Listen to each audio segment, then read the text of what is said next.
Welcome to LollieTasking. I invite you to join me and other amazing and inspiring women discussing our passion, work, discovering our purpose, interesting topics, and how we seem to have it all together. I hope we can motivate you and show you you can do it too with some planning, a little bit of balance, and a dash of determination. This is LollieTasking.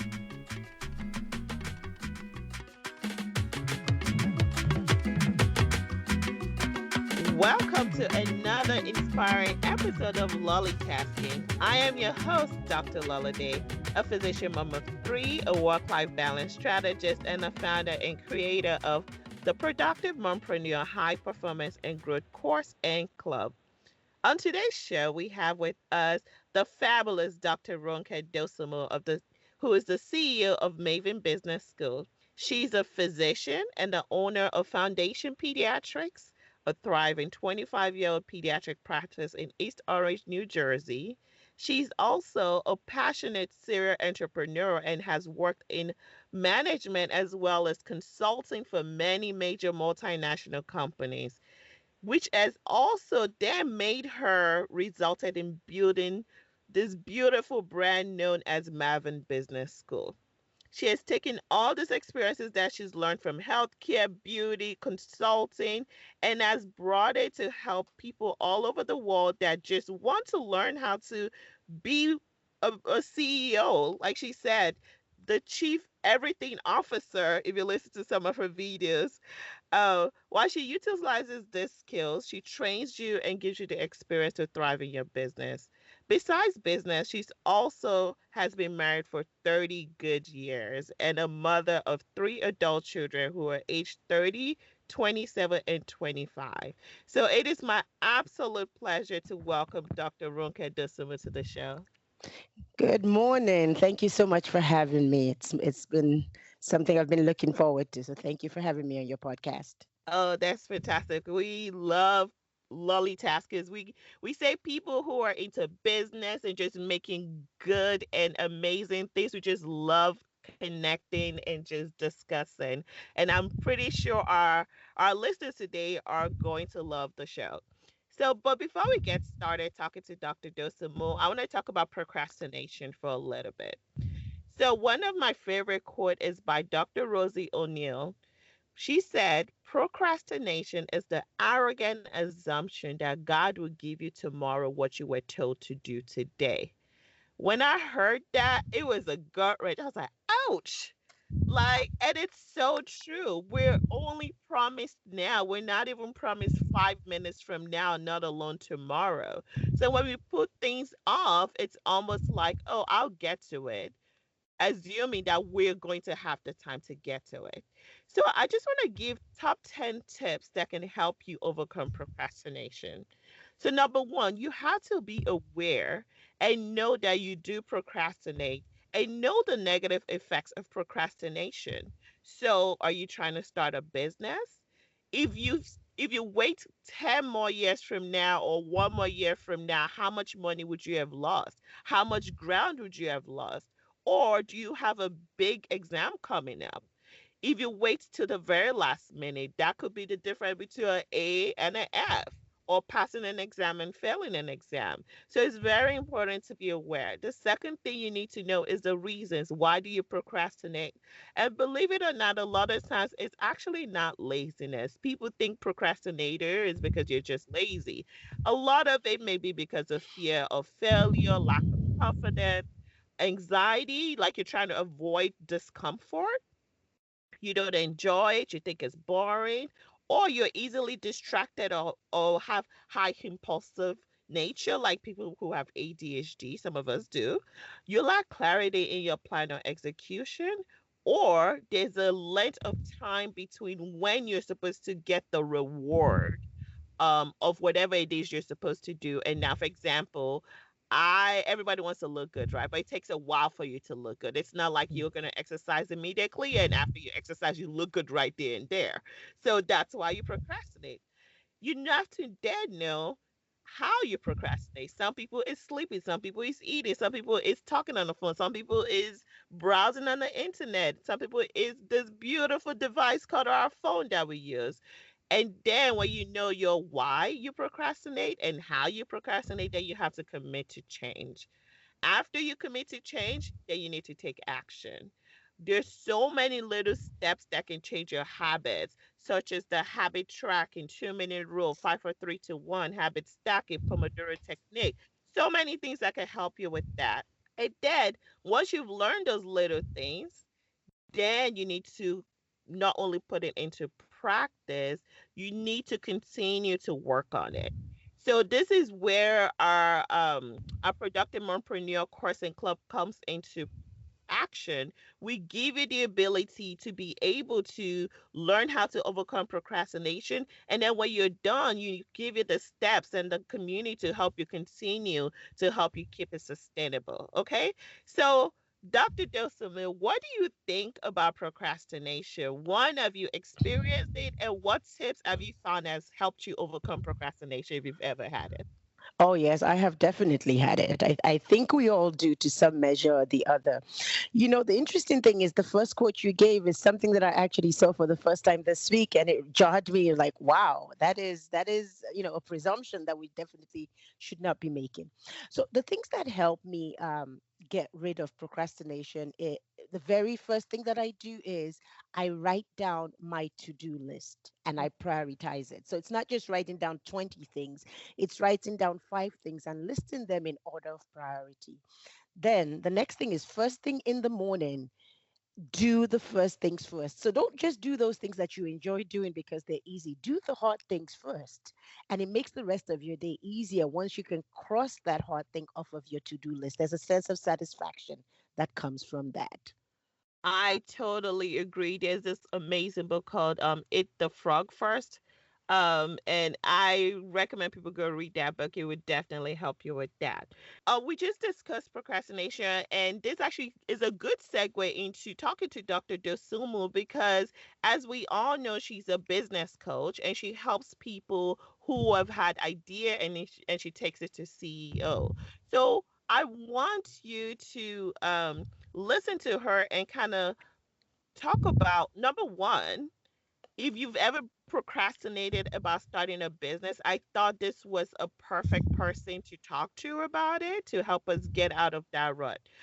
And number two, in listening to Dr. Dosuma, I hope you can learn that you can, whatever idea you have, you can start implementing it. And number three, maybe you can even join her business school. So, Dr. Dosuma, could you please tell us a little bit about yourself and how you came about Maven Business School? Oh, great. That's a great question.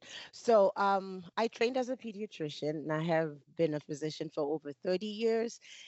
But I have always loved business. So I've been involved in all kinds of businesses, over 10 businesses, retail, beauty, healthcare.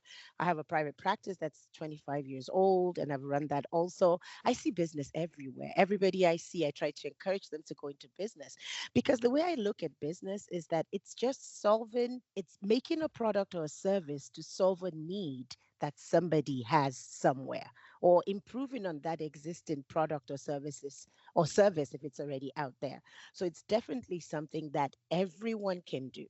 So I really love business and that's how I came to it. So after, doing private practice, which I still do, and working in corporate America, I decided to use all of the life experiences, the education and the skills that I developed along the way to help other women, professional women, transition from career to business or even still in their careers become a brand such that they become irreplaceable at their workplace. Okay. That's so cool. But like so when you decided, so you've had all those businesses and I know you love people being in business. What is it about coaching that made you say, I think I'll be a fantastic coach? Okay. So, well, for one thing, I'm a physician, so I love to help people. I love to talk. As a physician, you're coaching people all day long. Mm, Especially as a pediatrician, you're coaching moms and how to better take care of their children, take care of themselves, take care of their families. But the I would say that what really pushed me into becoming a business coach was my husband.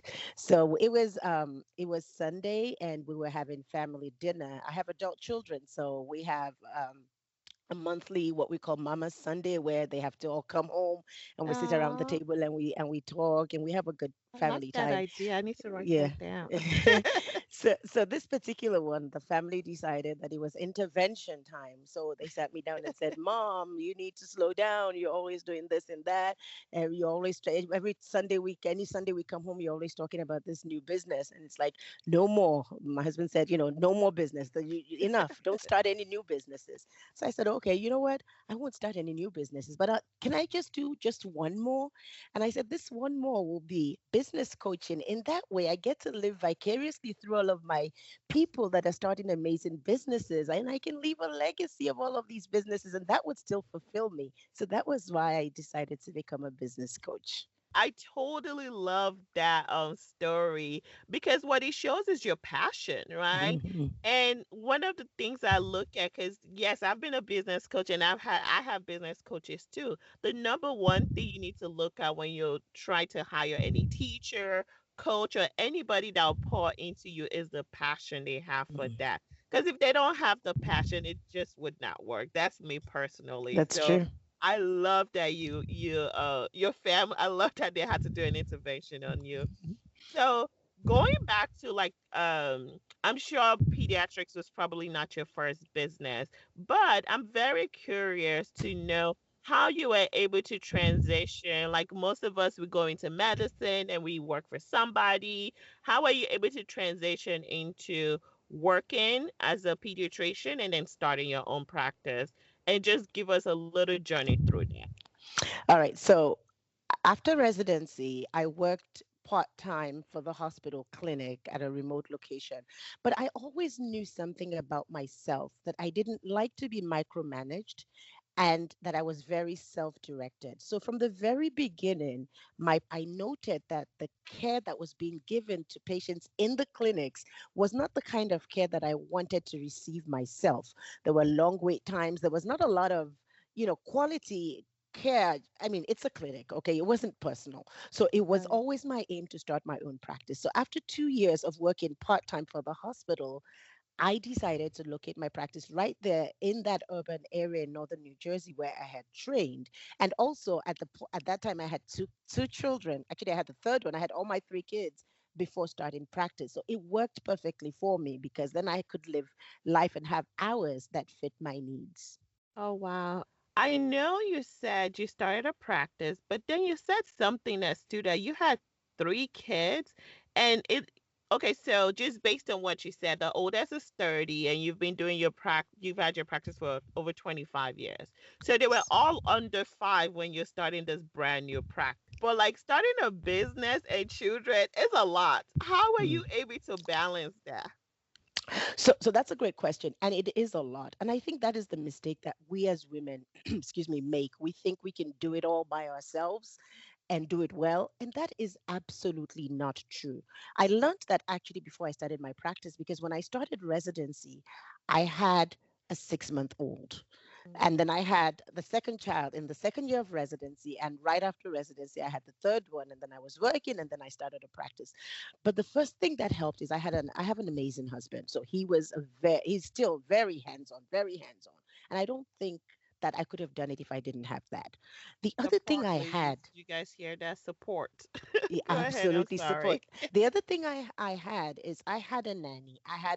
She was live out. I had a wonderful nanny who I could rely on because in residency you're on call. Your hours are ridiculous. So I had a nanny that was absolutely wonderful, and she loved. It wasn't just a nanny that was doing it for money. She loved my children.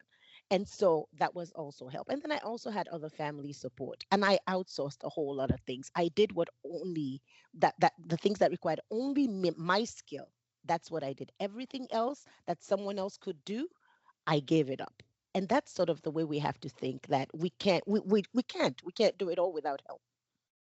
There's one thing we say in LollieTasking. We say we can do it all with some balance, a little bit of planning. We can do it all. Um, I always tell people we can't be superwoman, right? You can't do it all, right, by yourself, but we can do it all if we actually delegate what we need to That's right. delegate and focus on the most important thing. So I Mm. think that is very important, even as an entrepreneur going into business, to know like, okay, this is my passion, number one, which is one thing you said. Number one is passion. Number two, knowing what you need to focus on and what you need to delegate. So when you started your practice, can you tell us a little bit about that early grind times? Well, the number one thing that sticks out in my mind, and I say this to my current staff a lot. So, sometimes now when you've been in practice 25 years, you hear your employees saying, "Oh, this phone never stops ringing." And I tell them, please don't say that ever again. Because I remember those early days when I would sit at the phone and pray that somebody just call me, anyone just call to schedule an appointment, and the phones won't ring. So I Oh, never complain about the phone ringing too much. But those early days, though, it was good and it was bad. So it was good because I had flexibility. So I got to be able to drop off my children in school in the morning, go off to the practice. It wasn't very busy. So once it was 2 o'clock, I could say, okay, I'm going to pick up my children. I didn't have that many patients. So the practice grew as the children grew. And as it became busier, then there were more full time in school. And then, and that's sort of how it grew. And it was rough because, like I said, it wasn't very busy. But of course, I did work part time still as the practice grew. So I was able to, reduce the amount of work as the practice grew, and then as the kids grew also. can you talk a little bit about what kind of resources you had in that early days? Because you talked about you answering the phone, so does it mean that you were the only one kind of doing everything? Absolutely. I was the chief everything officer. I picked up the phones, I did the billing, I love I that. weighed the patients, I did everything. And there's value in that because then when I hired staff, I could train them. If somebody left, I could train the next person. I was never in a place where I didn't know what to do because somebody left. So, and that's the same way it is in business. When you start out in any business whatsoever, you do everything. And then as it grows, you start to delegate those things that are not your key skills or those things that you simply don't enjoy doing. I think that's so important because a lot of us think sometimes because we don't have, like I don't have the money to start a business. So we sit down and we don't start the business. Depending on what you want to start, obviously, I feel like there's some things you can start a little bit and then just gradually let it grow. Because what I tell people is if you've started, let's say 2 years ago with this idea and just doing the little that you can and building on it, where you will be in 2 years is totally different from saying, I don't have money and I'm waiting for money. And in 2 years, you still don't have the money. So I think that is something people really need to take into consideration when starting a business. It's not how much money you have, it's how much resources you have to get what you need to get done.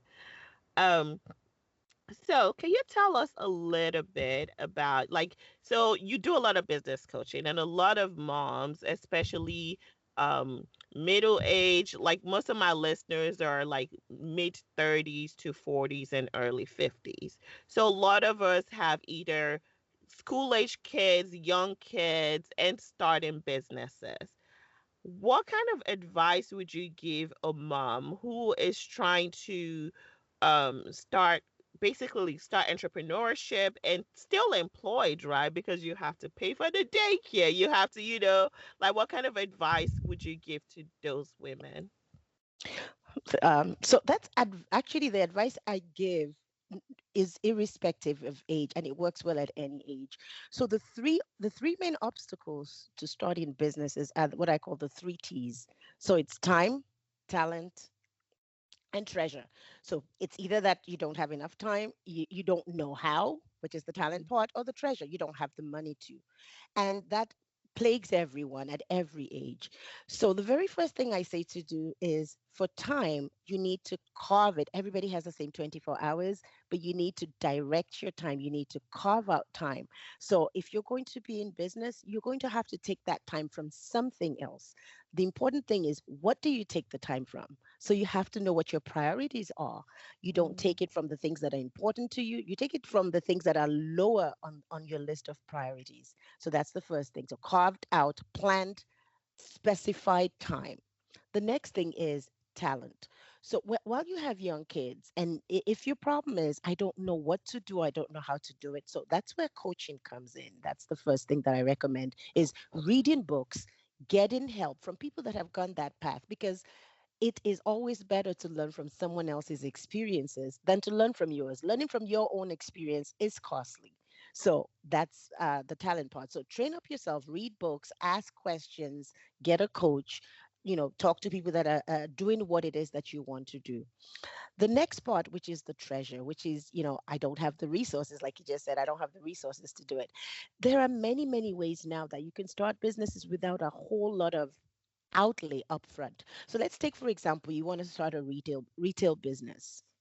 You don't have to go in there right now with the way the economy is. You don't have to go get a store. Find someone that has a store that's not fully utilizing it and share that store.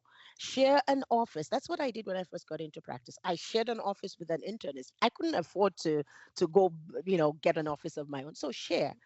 Resources are out there. You just need to find people that are like-minded, that are looking to sublet space, that are looking to sublet their shop, that are looking, or people that actually have money but they don't have ideas. You can partner up with people for the treasure needed in starting a business.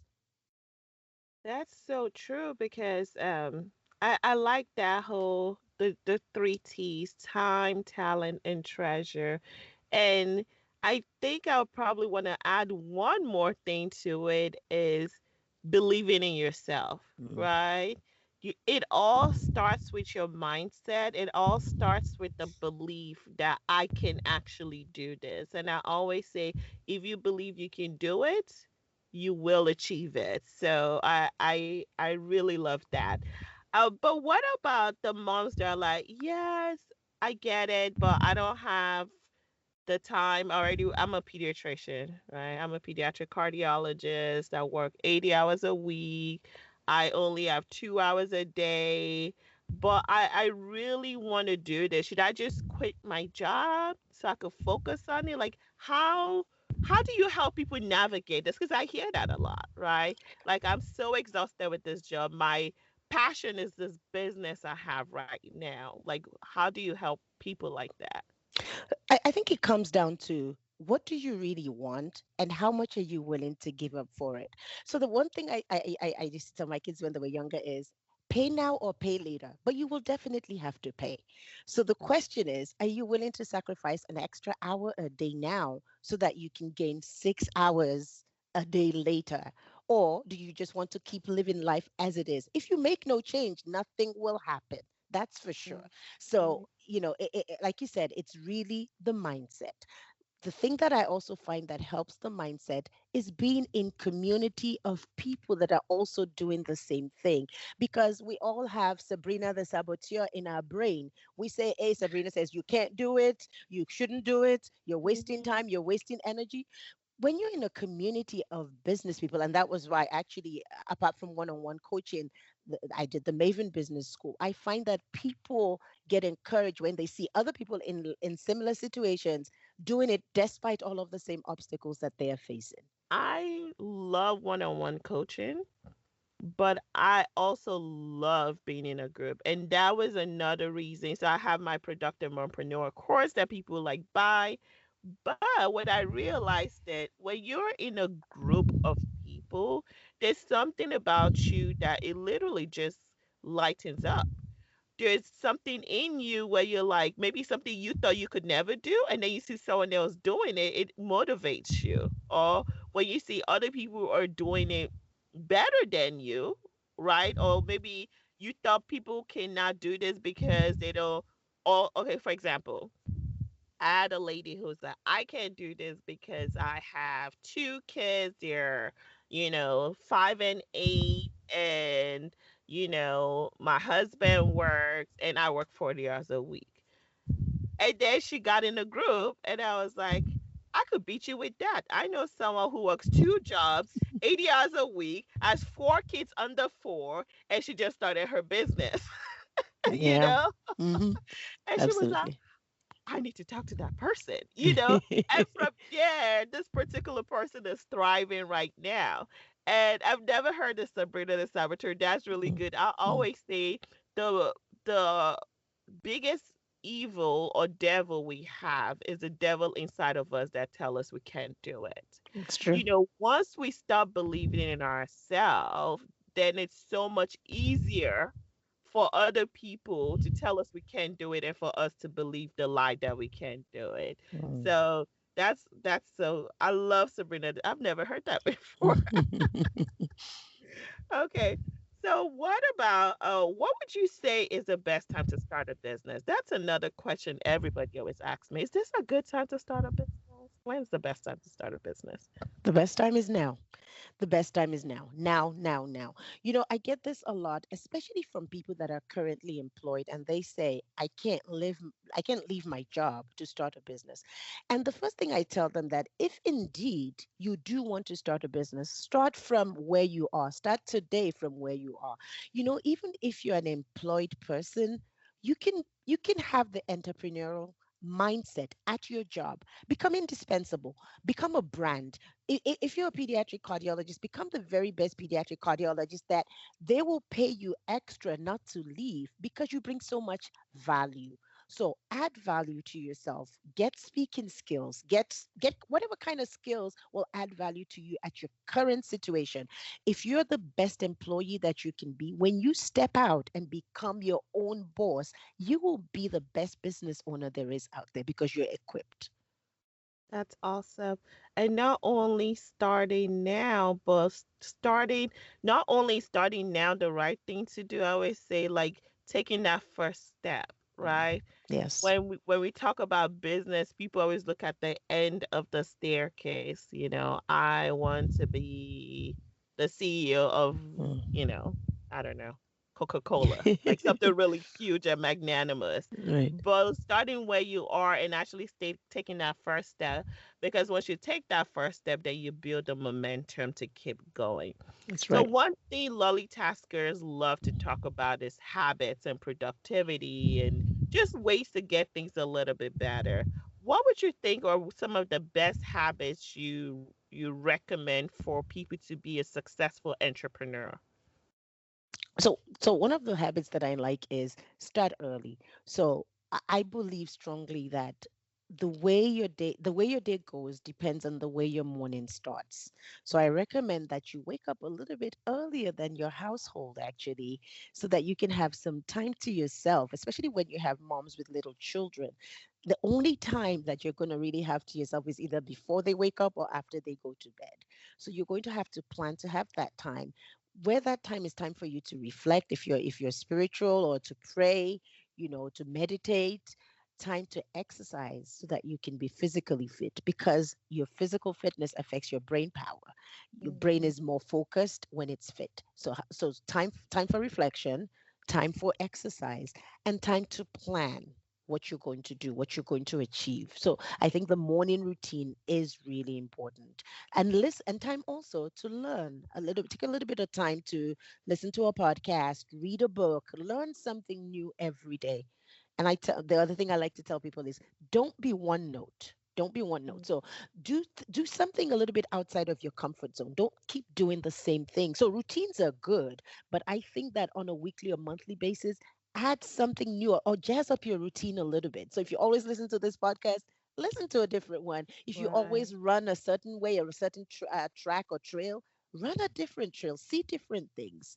That. Mhm. So I like routine, but it needs to be jazzed up. Yeah, I totally agree with you. I'm very big on routine.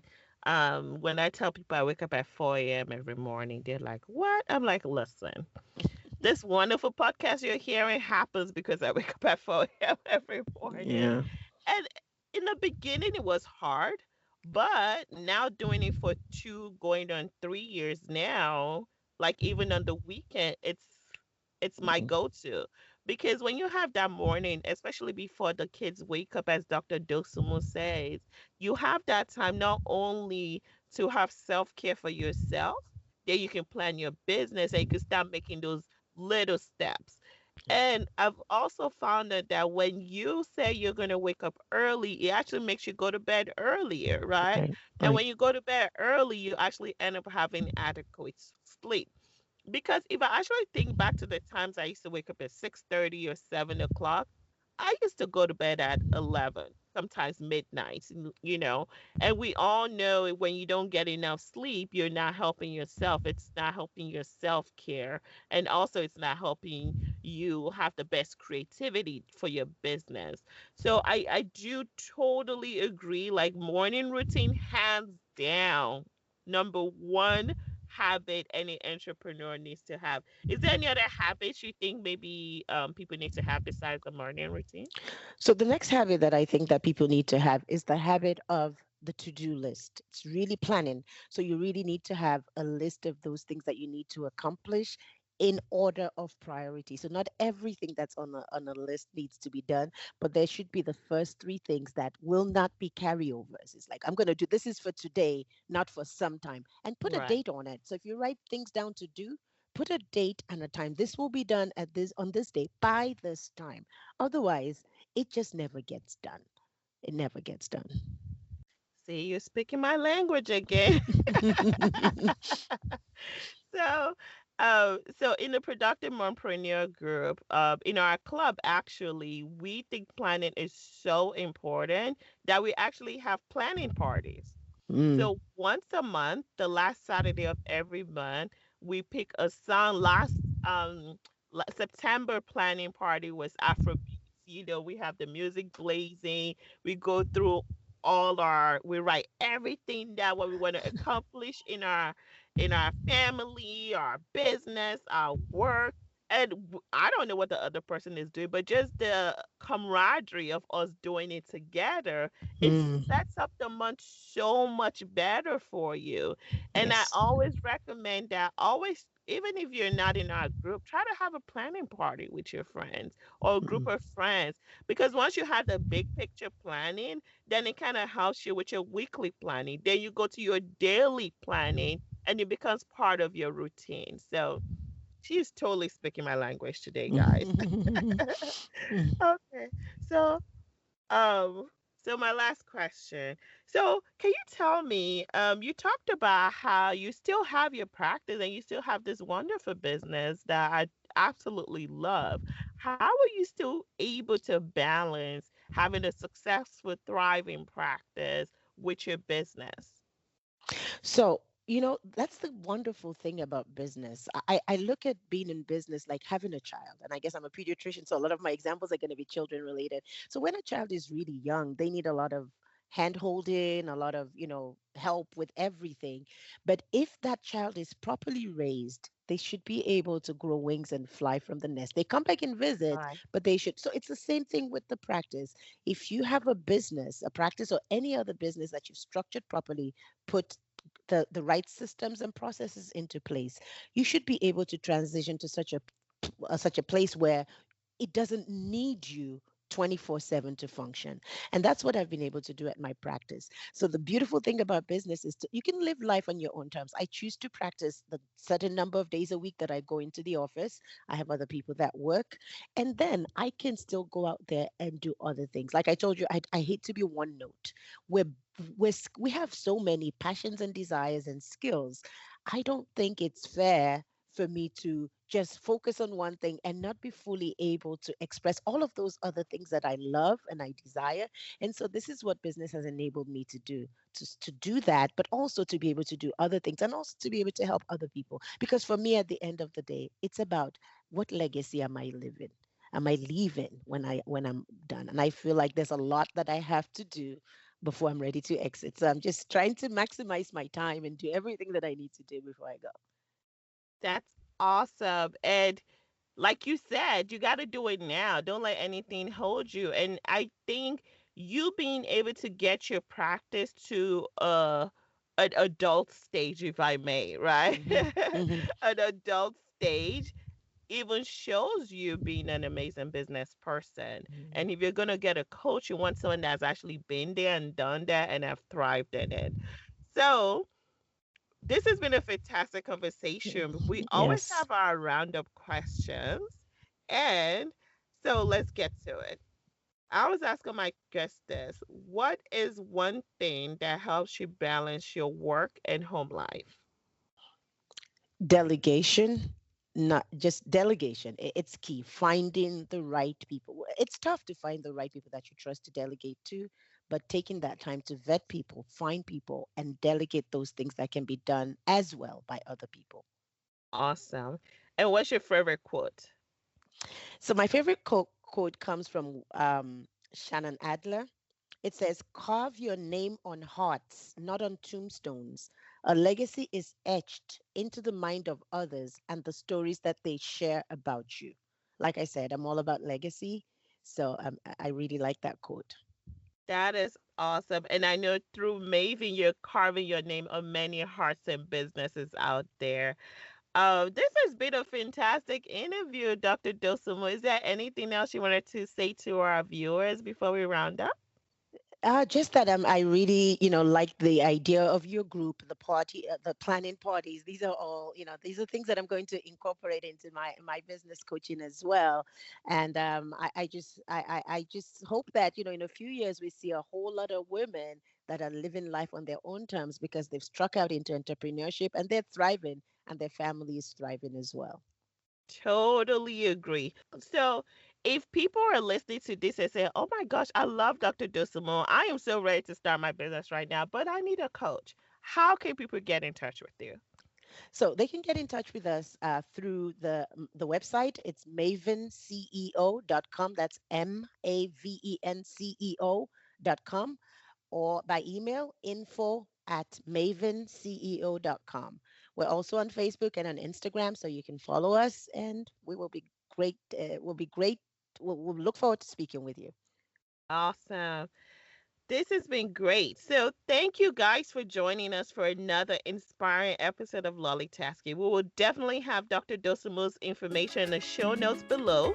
Don't forget to follow her and also follow us at LollieTasking.com. On IG is LollieTasker. That's LollieTasker. I can spell, guys. So next time, remember, you can do it too. With some planning, a little bit of balance, and a dash of determination. This is LollieTasking. Thanks for hanging out with us on another inspiring episode of LollieTasking. If you have any questions or topics you would like for us to discuss, please contact me via lollytasking.com, or better yet, you could just send me a direct message on Instagram at LollieTasker. If you've liked what you've heard today, what are you waiting on? Just go ahead and click that subscribe button, rate, and leave a great review on iTunes.